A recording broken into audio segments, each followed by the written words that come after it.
aho ngaho uwo mwana aho ngaho hazukiye umwuzukuru w'uwo mubyeyi uvuka ku mukobwa we ni naho hakiriye uwo mwana we wabucura w'umuhungu akira akaboko kasereye mu kaboko. Imana ibahereze umugisha. Abeli iyo twumvise n'ukuri abi Burundi ntabashizemo hano ni barindwi bapfuye neza, bapfuye umwuka washizemo.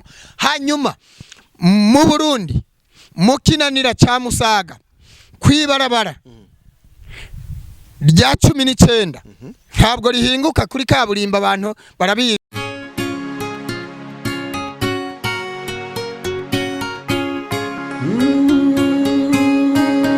Emana we Yesu we ingoma yawe ni amamare.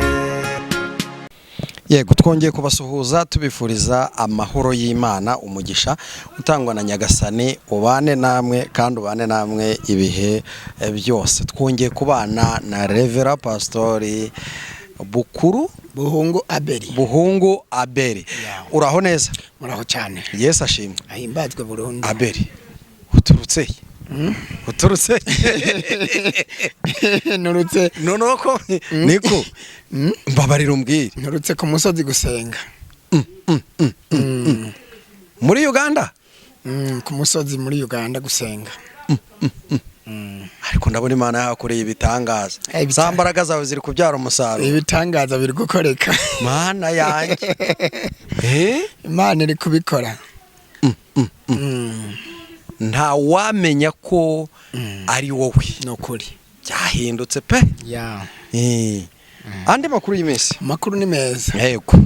Duherukana ubushize turi kuganira. Yego. Nibwo abakunzi bacu bakubonaga, reka ngusabe kugira ngo wongere ubasuhuze numara kubasuhuza usenge Imana. Ya bakunzi b'impano Imana irahari. Imana irahari TV. Yego. Iyi ni Imana irahari. Imana irahari. Nokuri Imana irahari. Yego. Abakunzi b'Imana irahari TV turabashuhuje cyane. Amahoro y'Imana bane namwe aho muherereye hose ku isi, Burundi, Kongo, Tanzania, Zambia, Mozambique, Malawi, mu Rwanda, Kenya, Uganda, reka tugere mu bihugu by'Uburayi na za Amerika.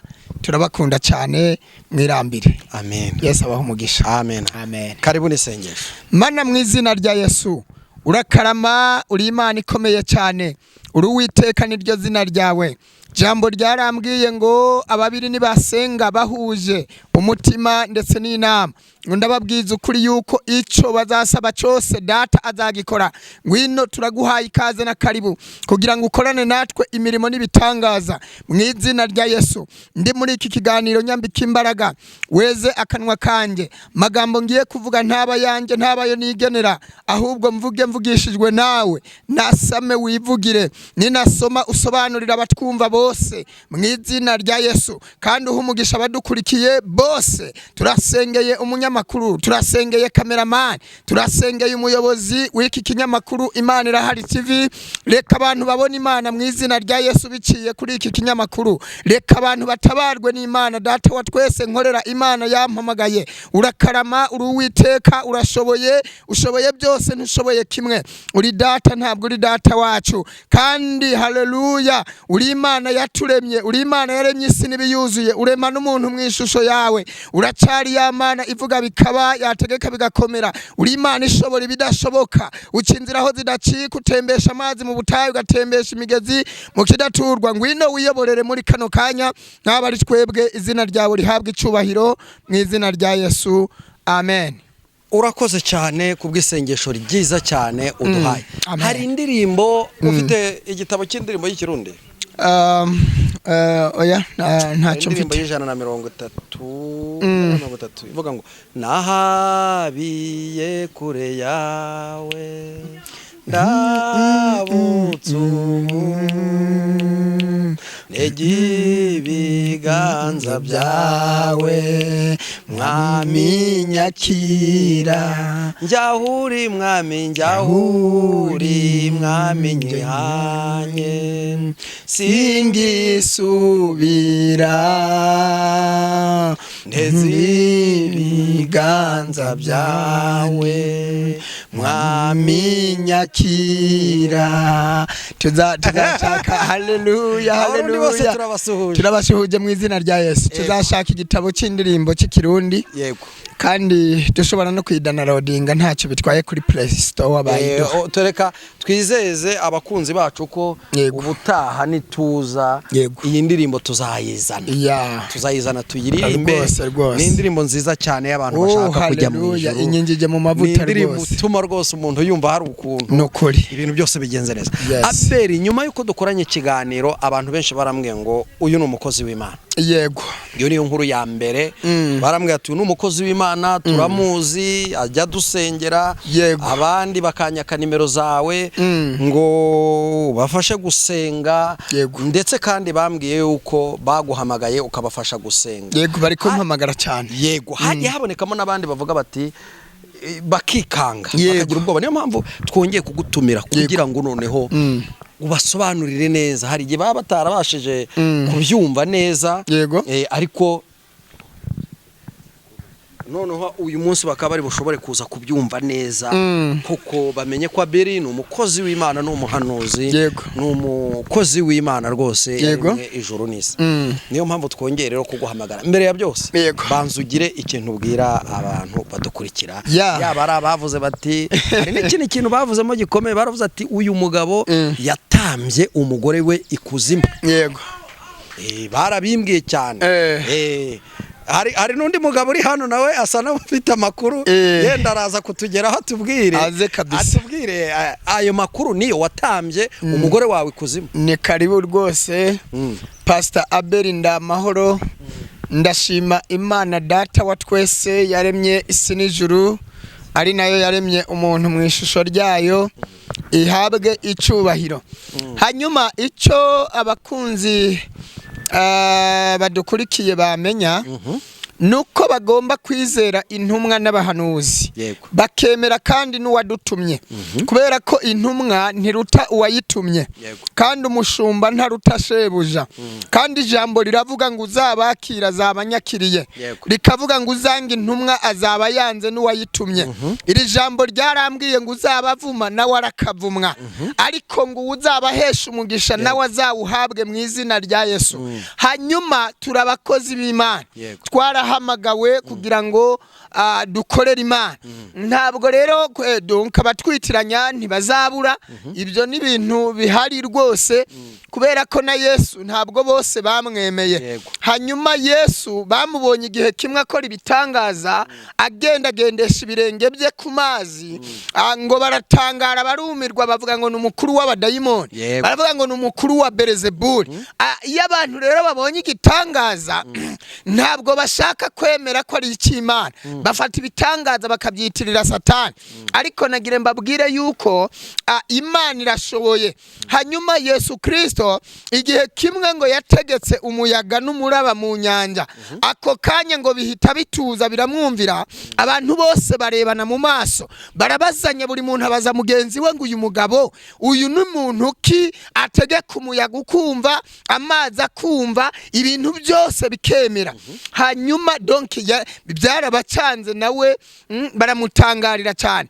Rero ibitangaza Yesu yakora kera n'uyu munsi abasha kubikora no muri nge. Abasha kubidukoresha tukabikora. Abantu nibizere ntibashidikanye. Twarahamagawe kandi Yesu yaravuze ngo kubwo kwizera muzakora nibirenze, muzakora nibiruta ibyo njewe nakoze. Ijambo ryarambwiye ngo uzagira ukwizera kungana n'akabuto ka sinapi, ngo azategeka n'imisozi. Mwabwira umusozi ngo imuka, umusozi ukimuka. So rero nta birenze nta nibidasanzwe. Nuwo nguwo niwo murimo twahamagariwe gukora. Turasengera abantu, turategeka imiyaga mibi gahunga. Ibintu byose birashoboka ku Mana, byose birashoboka.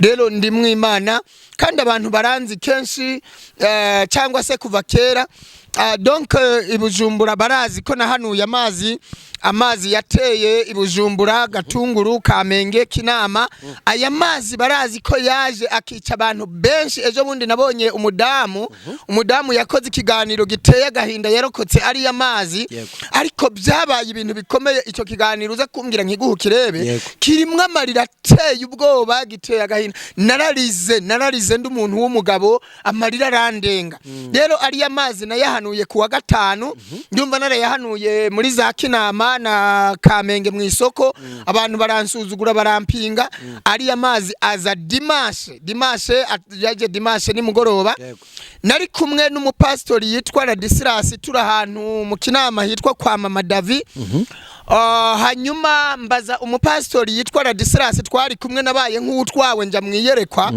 hanyuma nshiduka ndi guhamagara uwo mupastori nti Ladislas we Ladislas aritaba mitamubwira nti ngiye kukubaza ibibazo bibiri cyangwa bitatu urabisubiza cyangwa ntubisubiza umupastori ati ndabisubiza mitamubaza nti kibazo cya mbere igihe indege mu kirere zizaba zitwaye abapasaje zizaba zuzuye abo zitwaye bikaba ngombwa yuko impanda ivuga hanyuma bikaba ngombwa ko umudereva Imana imukuramo kuko impanda yavuze eske abantu ibihumbi buzuye iyo ndege bizagenda bite arasubiza ngo w'Imana ishaka cyangwa ifiteho umugambi izaba yarangije kumukuramo ngo abasiga ngo bazarimbuka ngo ubwo nuko nyene ngo ntabwo Imana izabe bitayeho ntoke ni kibazo cya kabiri ni gihe amakwasiteri n'amahiyasa zaba ari manamanuka yerekera mu muji wa Bujumbura amanuka muri ya misozi y'Ibugarama amanuka yerekeza mu muji wa Bujumbura none impanda ivuze bikaba ngombwa ko umushoferi atwaye kwasiteri kugwa muri iyo modoka ese abantu buzuye iyo modoka bizagenda bite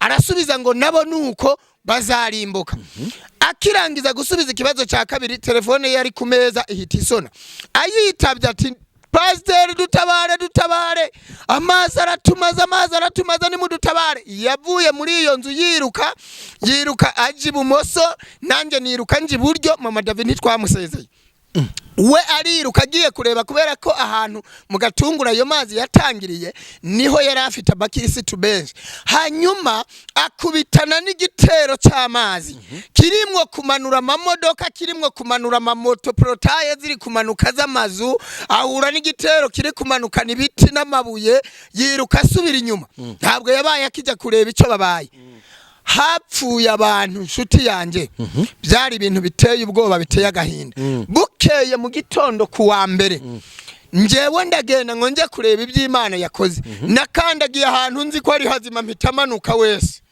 abantu bamfashe ngezwe mu mabere ndi kumanuka hasi mu butaka data wa twese ibintu byabaye amazi yakingura porotayi imodoka zikagenda amazi yatwara inzaka yatwarana n'imiryango hari amarira y'ababyeyi hari umubyeyi yarize cyane Mana yanjye aravuza induru nyinshi aravuga ati abana barindwi bapfiriye icyarimwe ndarimbutse sincongera kubyara naraciye ngo nibura nze nongere mbyare na kamwe hari amarira ateye ubwoba hapfuye abagabo hapfuye abagore hapfuye impinja byari ibintu biteye ubwoba abantu babizi bibuka ari amazi barabizi ko nabihanuye rero turabakozi b'Imana tuvuga ibintu Imana yatubwiye abantu rero Imana yahamagaye Imana yatumye njewe ndi Eliya umukozi w'Imana yes Imana ibaha umugisha ndabakunda mu izina rya Yesu ariko abantu bakomeje kumbaza ngo nzakubaze ngo uri Eliya wapfuye wa undi wagiye Eliya yajyanywe n'ingoga yego none se ni wowe wagarutse cyangwa nawe wiswe Eliya kubw'imirimo ya Eliya kuko usanga hari abitwa ba Yeremiya ba Yesaya bande nabandi aho ntiyaba ari muri iyo kategori kuko abantu ntibabitahura ntabwo uriya Eliya uri igihe cye cyararangiye impamvu Imana yanyise Eliya yampaye impano 12 mwibutse ko ziriya mpano 12 ni impano zari muri Elisa na Eliya urumva rero uriya yategura ku donc imbere yuko Yesu aza ku isi kudupfira yabanjirijwe na Yohana umubatiza niwe waje gutegurira Yesu inzira.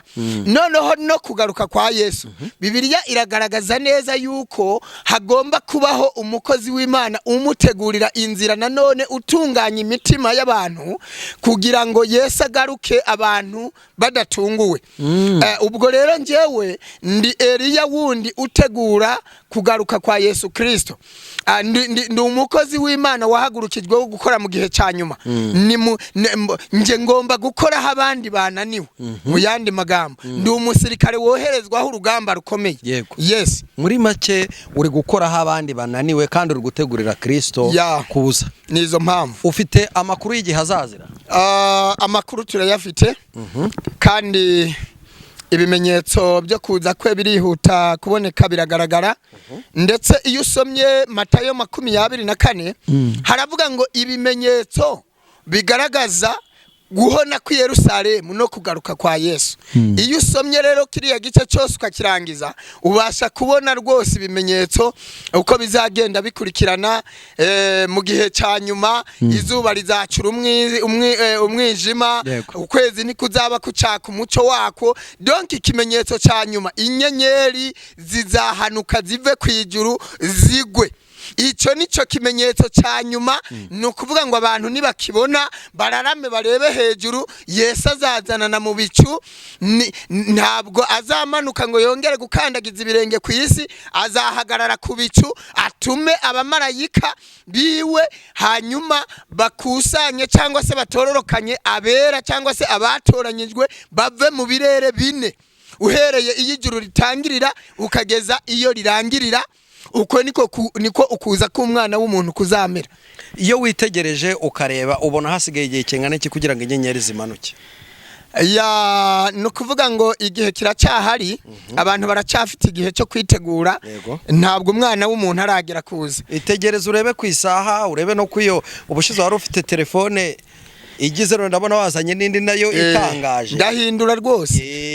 Uhinduye imyenda ni kuhindura isaha n'amatelefone n'inkweto nagira ngo twayeretse abakunzi bacu. None iyo witegereje neza nkawe nk'umuntu waje gutegurira Yesu ubona hasigaye igihe kingana iki kugira ngo inyenyeri zimanuke? Kuko urumva nizo wowe waje ubanziriza inyenyeri nazo zizabanziriza Yesu. Tugereranyirize nushaka utubwire n'umwaka. Mbona ukuvuga ntabwo nshobora kubabwira umwaka cyangwa umunsi. Ako kantu Yesu yagashizeho password. Yaravuze ngo n'abamarayika bo mu ijuru ntibashobora kumenya umunsi cyangwa isaha uretse data wenyene. Niwe muntu ubiza ko kantu yagashizeho password. Rero amagambo Yesu Kristo cyangwa se Imana yagize ubwiru twebwe ntacyo turenzaho. Icyakora tugendera ku bimenyetso. Yaravuze ngo nimubona ibi nimubona ibi nibi nimubona ibi nibi kuriya mubona imvura ikubye mukabona igicu mukamenya ko imvura igiye kurwa cyangwa se amezi akabagaragariza yuko igihe cy'agatasi kiri hafi. Namwe nimubona ibi nibi nimubona ibi nibi Matayo 24 birahari. Muzamenye yuko umwana w'umuntu ari hafi kuza. Yatanze ibimenyetso ariko yaduhishe umwaka, umunsi, isaha. Ariko niyo usomye ibyahishuriwe Yohana nibiba ngombwa turi buze twanasoma ntacyo bitwaye wanadufasha. Ibyahishuriwe Yohana ibice 13 iyo urebye neza muri ico gice urasanga ahantu havuga ngo nimubona, no muri Matayo naho biragarukamo, nimubona ikizira cy'umurimbuzi gihagaze ahantu hera usoma abyitondere kandi cyaramaze kuhahagarara. Niba utarabimenya ikizira cy'umurimbuzi cyarahagaze ahera. Nimubona leta yinjiye mu itorero igashiramwo abakozi n'abagenzuzi bagatangira kugenzura ibyo mu nzu y'Imana kubizera, muzamenye ngo igihe kiri hafi kiregereje kandi ibyo byarabaye. Ariko hano iwacu nta bihari. Gute nta bihari? Mu Rwanda nta mukozi wa leta uri mu madini, ahubwo idini ryimika uwo rishaka ubifitiye ubushobozi. Wenda twebwe turacyategereje leta igiye kuzabyinjiramo leta ivuge ngo murasenga hari abakozi barimwo ba leta nubwo iryo tegeko ritarabaho ariko rizabaho leta ikontorore ntabwo rishobora ikorane n'amadini. uzi impamvu ridashobora kubaho? Yego. Amadini ni imiryango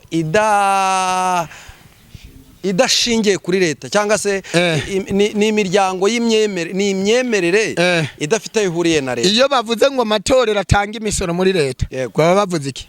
Aracuruza ibintu byose bicuruza bigomba gusora. Urakoze cyane.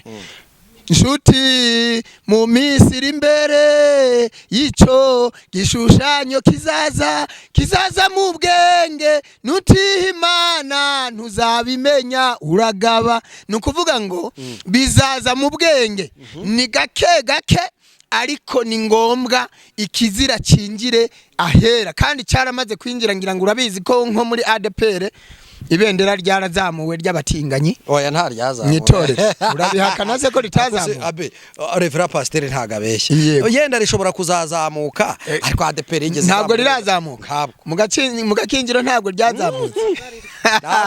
Niki niri ntabwo ari ryo rwose ntabwo bahageze ntabwo binjiye. Icyabaye hariya bakiriye abashyitsi ariko muri abo bashyitsi hari hihishemo. Niyo mpamvu babonye ababigerageje barabarwanije. Mvuze ngo bizaza hehe?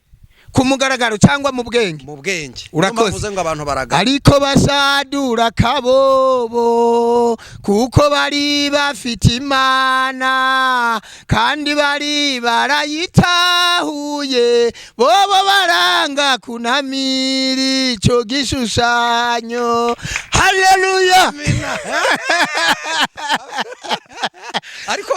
ariko mu by'ukuri nubwo abantu bakomeje kumbwira ko uri umudayimoni reka mbivuge n'ubwo bavuze nyamara uri umuntu mwiza kandi ufite n'impano yo kuririmba. Umudayimoni n'umuntu mutoya nge ndamurenze.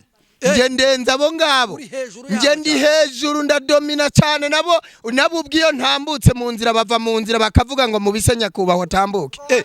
Uri umukuru wabo rero. Ngewe ndi umukuru wabo. Nge ndarenze cyane ntaho twahurira ntaho mpuriye nabo. Nahura nabo gute? Twagiye bariya bakoresha imbaraga pirate bakoresha kopi y'imbaraga zinkoreramo. Twagiye abantu bati Abeli yatambye umugore we ikuzimu. Yego. Ayo makuru umugore wanjye yapfuye akijijwe. Ngewe mfite ibyiringiro ko nzongera kumubona amaso yanjye azongera kumureba. Yego. Umuririmbyi araririmbye aravuga ngo mwijuru twese tuzamenyana ayo n'amahirwe twifitiye tuzakwambikwa amakanzu yera n'amakamba yatatse w'inyenyeri.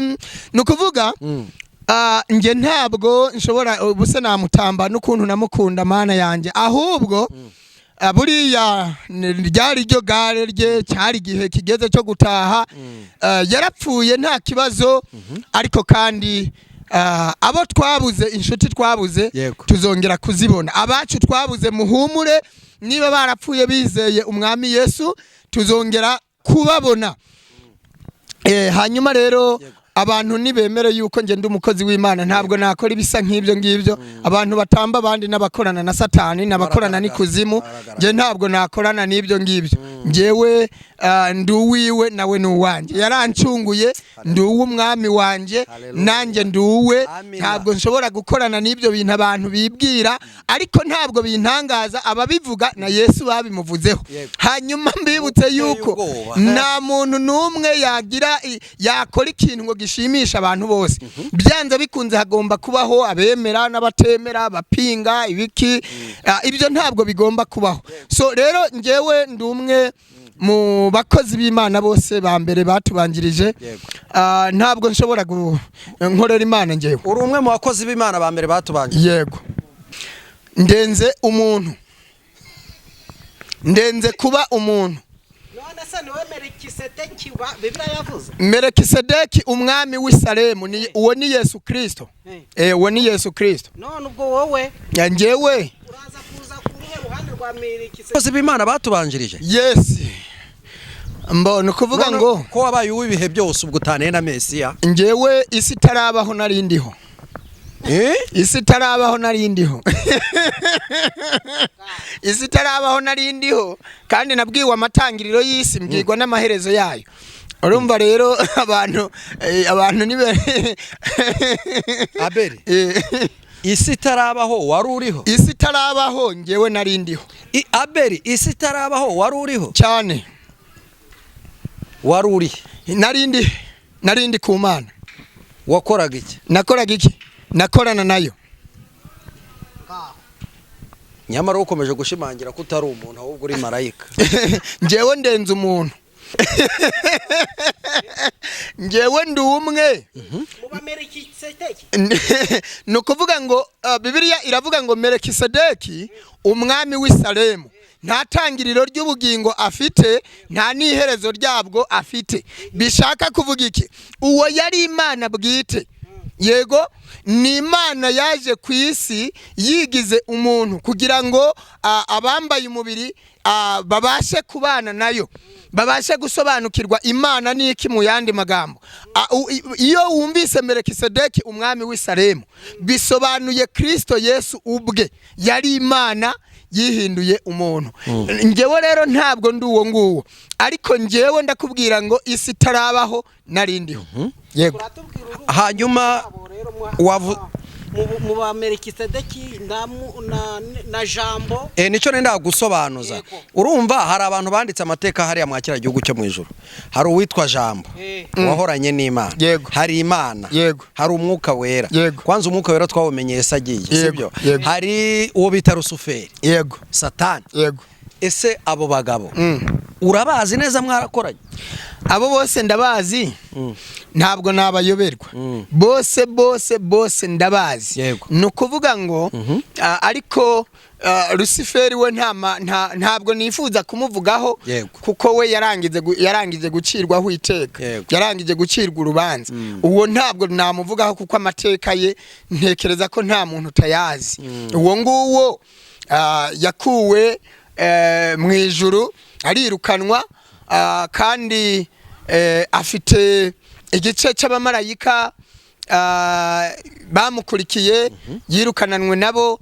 Ubwo rero ubundi ngewe nshinzwe kuvuga ku mirimo y'ijuru. Yego, nta kintu navuga cyane kuri Rusiferi. Iyo witegereje imikorere y'Imana mu bantu usanga Imana itarobanura ku butoni?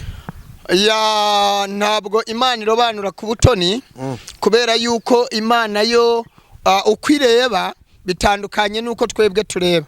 Ni impamvu kivuga ko itarobanura ku butoni kandi ifata umwe ikamuha amafaranga undi kayamwima. Yenda mvuze icyoroheje, ariko nugera ku wabyaye n'utarabyaye, ukagera ku washatse n'utarashatse, ukagera ku ukodesha n'udakodesha, ukagera ku mukire n'umukene, ukagera ku ufite imodoka n'utayifite, uraza kubinyumvisha ute ndetse n'abantu badukurikiye ko Imana itarobanura ku butoni? Urakoze cyane. Ibyo byose biberaho impamvu.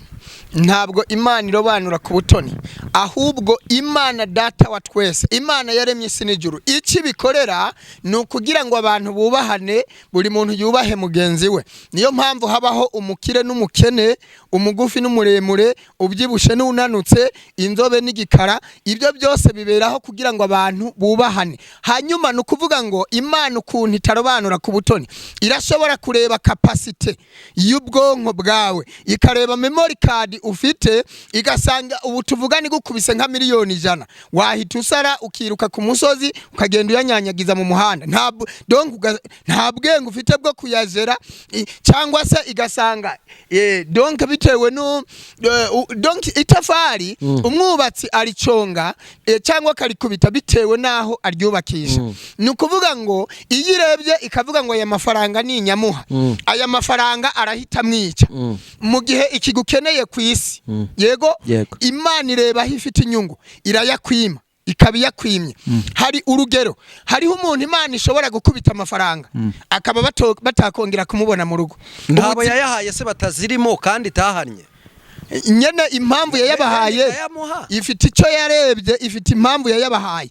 Niba yarayabahaye nuko yabonye ko bashoboye no kuyajera no kuyakoresha, ibonye ko ishobora kuyaguha ukiruka mu muhanda, cyangwa ikayaguha ayo mafaranga akagaruka kakubera urupfu akabari yakwica, ugahita ujya kurara mu tubare muri za boîte de nuit, ukaja mu busambanyi kubera amafaranga menshi wabonye ihitamwo kuyakwima mu gihe idashaka kwibyo bikubaho. kuki abantu benshi basenga ariyo basaba kandi wumva y'ubwa yari ikigusha, ndetse kandi hari n'igihe abantu babihanurirwa bakababwira ati Imana iguhaye amafaranga. Aho Imana yabitanga amafaranga yo kugusha abantu gusa? Iyi Imana ikubwiye ngo iguhaye amafaranga irayaguha, ariko iguha ayahwanye n'ibyo ukeneye, ikaguha. Hari n'igihe ishobora kuyaguha ntumenye ko ari yandi yakubwiye. None niba ikubwiye ngo iguhaye amafaranga, yakubwiye umubare w'amafaranga, none ubonye ibihumbi 100 ntibihagije ntiyayaguhaye.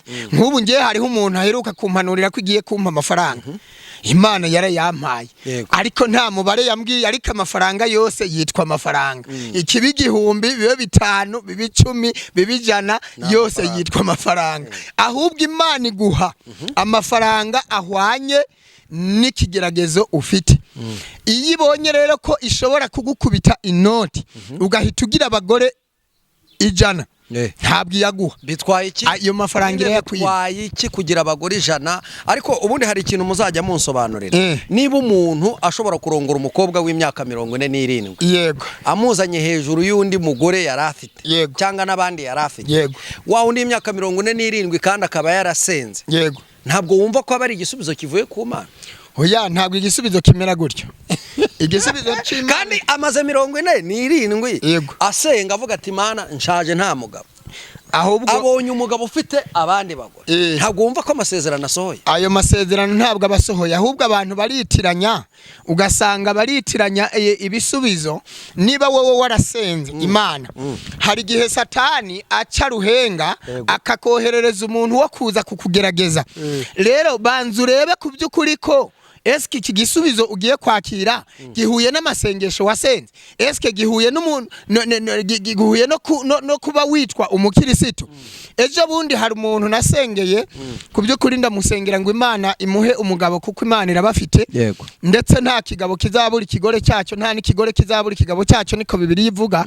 Ndamubwira ngo nihaza umugabo udakijijwe utarakira umwami Yesu nk'umukiza, kubera ko wewe wakijijwe wubaha Imana, ntuzamwemere. Bibiliya iravuga iki? Iravuga ngo umuntu uzashaka kurokora ubugingo bwiwe, umuntu uzaburwanirira kugira ngo aburokore, nibwo azabubura. Ahubwo uzaburokora ni uzabuheba ku bwa Kristo. Rero ndamubwira ngo topima, ndagusengeye Imana igiye kuguha umugabo kandi izagukorera ubukwe bwiza. Niwemere na rimwe umugabo utarakizwa, nashaka bafite ubutunzi burenze, umubwire ngo never, ngewe ndakijijwe sinemera umupagani. Wari wabona ihene yurira intama? Oya. None bishoboka bite? Ariko ngewe ku Mana, kubera ko ibintu byose bishoboka, kuba umuntu yaba akijijwe akarongora udakijijwe, aho kugira ngo anamwigishe kagakiza. None se Imana ntigikeneye amaboko? Ubwirwa niki ko wewe uzamuhindura? Wewe waricekinze usanga ufite imbaraga zahindura umuntu? Ntabwo bishoboka. Ngewe ntabwo nabikwemerera. Nabanza agenda akizwe, namara gukizwa mubane. Ntabwo ngewe umbwiye ngo daboro byaterwa. None nk'umugabo, umugabo atwaye umukobwa donc umukobwa akijijwe, umugabo adakijijwe atwaye umukobwa akijijwe, umugabo uzi ko arusha imbaraga umugore, nukuvuga ngo umugabo ni wahita hindura umugore. Mu gihe byanaruta ahubwo umugabo atwaye umukobwa udakijijwe, umugabo atwaye umugore udakijijwe nanabyumvamo, kuko umugabo yahindura umugore, ariko umugore biragoye ko yahindura umugabo. kandi abagore akenshi aribo bahindura abagabo. Oya, kare mu iby'Imana ntuzabitware nk'ibyo mu isi.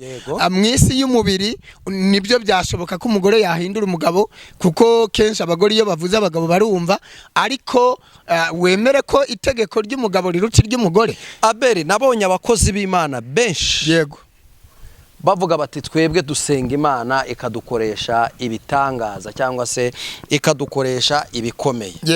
Ariko sindabona umukozi w'Imana uzura umuntu. Ubundi umuntu hari umuntu wasengera umuntu akazuka? Ngewe bamaze kuba 7. Ngewe bamaze kuba 7. Ariko hari igihe rimwe na rimwe nawe nubwo umukozi w'Imana cyangwa tuvugana ugashyiramo ibintu byo kwiyemera. Ngewe sinshiramo ibikabyo, abantu nibambaze. Oya, reka tuvugana de. Umaze kuzura abantu 7 muri iki gihugu cy'u Rwanda.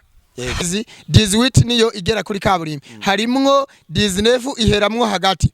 Hariho ahantu hari umudamu bamwita Mama Clemence, yabyaye abana b'abakobwa n'abahungu, yabyaye uwitwa Clement umuhungu, abyara Clemence umukobwa, abyara Crescence umukobwa, abyara Crescencia umukobwa, abyara Clementine umukobwa, abyara batwongera umugisha, ba nyiri umugisha, abyara donc yari afite umukobwa yabyaye umwana amubyarira aho ngaho mu rugo. Uriya mwana arafatwa arapfa, apfa marabira atarwaye, kuko twari twaramenyanye nabo barampamagara. Hanyuma bampamagaye, umwana nsanga byarangiye urufuzi rwaciye iburyo n'ibumoso.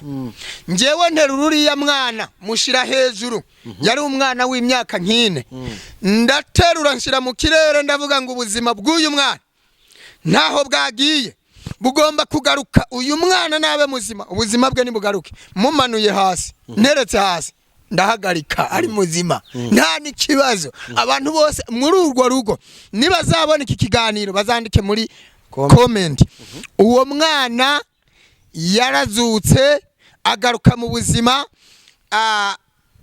famiye iraho ibireba. Aba bantu twari twarahujwe n'iki, twari mu giterane aho bita mu Kinama kuri komine. Giterane cyari cyateguwe n'uwitwa Kristi umunyarwanda wa hano mu Rwanda, yari afite itorero hariya. Hanyuma arantumira muri ico giterane. Ni Kristi Ndikumana? No, ya Kristi Ndikumana n'umurundi uriya. N'uwundi yitwa Kristi twarahuriye na hano mu Rwanda, twarahuriye Inyamirambo, yaravuye i Burundi atagikorerayo, ari hano mu Rwanda. Nawe nazanyumva azandike muri commentaire kuko ibyo byabaye ahari.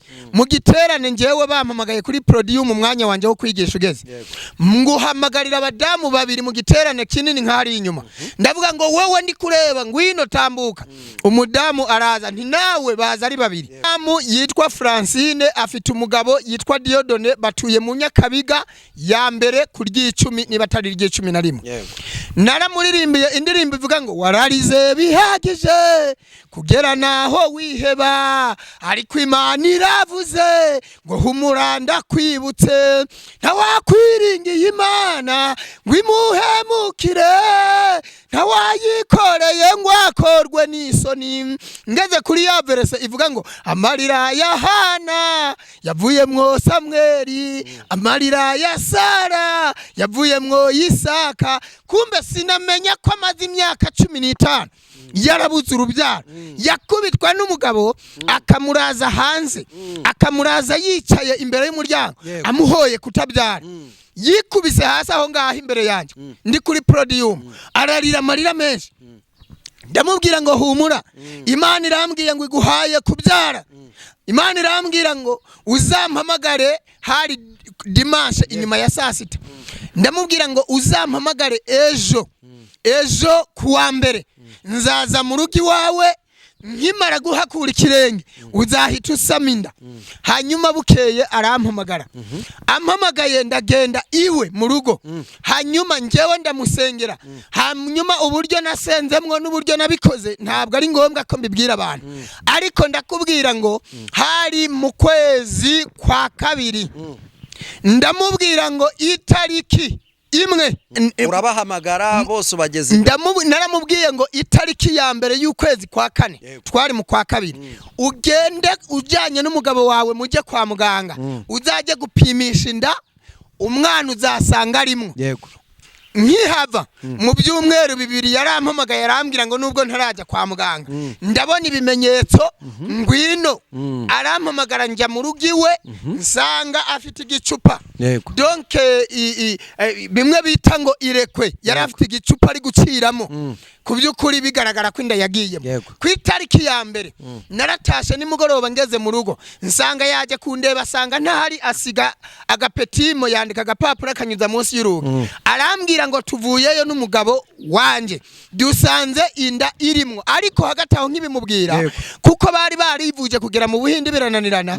Uyu Diodone aravuga ngo ku itariki ya mbere y'ukwa 4 indi zabirimo ntizabirimo, kuko atabyizera kandi atabyemera.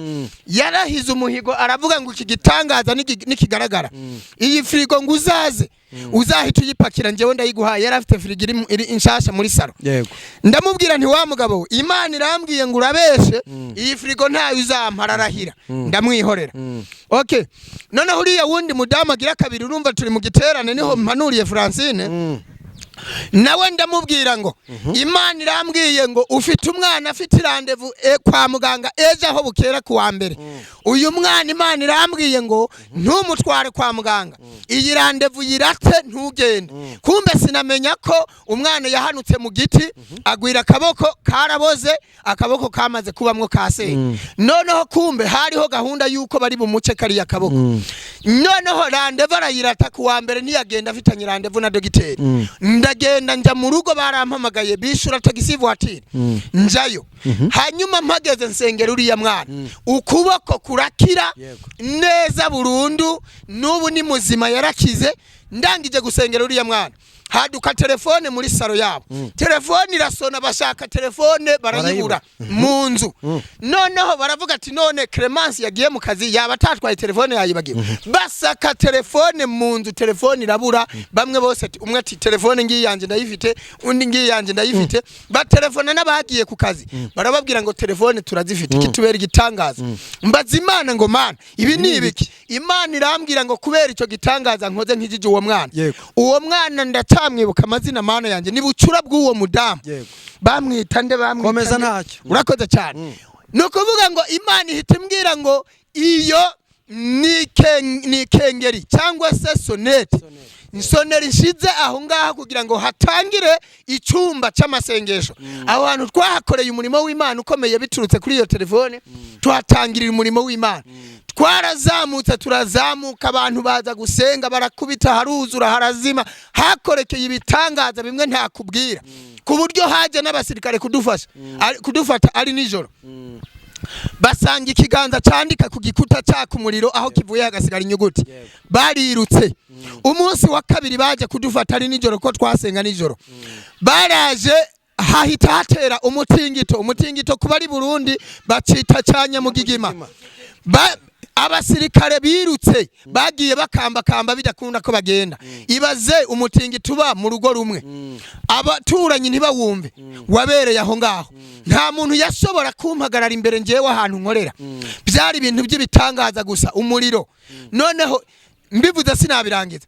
Ugenda uva hirya no hino batubwira ko uri umukozi w'Imana kandi Imana ikorana nawe. Tanga nimero ya telefone abantu baguhamagare. Hari abantu barwaye, hari abantu baheze ku musozi, bampamagare rwose, amasezerano yawe yanze gusohora, hari abantu baheze mu bitaro, hari abantu babuze urubyaro, hari abantu barwaye kanseri, hari abantu bafite ubumuga, abantu barahari benshi. Ndabizi baruhijwe n'ibibazo. Nimero ya telefone turanayishyira ahagaragara urayishireho kuri rwose screen kugira ngo abantu baguhamagare bizere bampamagare. Imana ikora imirimo n'ibitangaza. Ibi tuvuga ntabwo ari amagambo, Imana ishira mu bikorwa. Ni ukuvuga ngo Amerika nasengeye abantu mu bitaro bari mu imashini ziyungurura amaraso, byarananiranye barakira barataha. Yes, Imana ibahereza umugisha. Nasengeye n'umusore w'imyaka 20 yaravutse ari impumyi, ahumuka mu minota 20 ubari ku ishuri. Rero ni byinshi 0788 5 8 6 4 7 cyangwa se akamenyetso ko guteranya 250 akamenyetso ko guteranya 250 78 58 64 705. Imana iduhana umugisha. Ni Reverend Pasteur Buhungu Abeli. Duhamagare wizere gusa, Imana igukorera igitangaza. Shalom.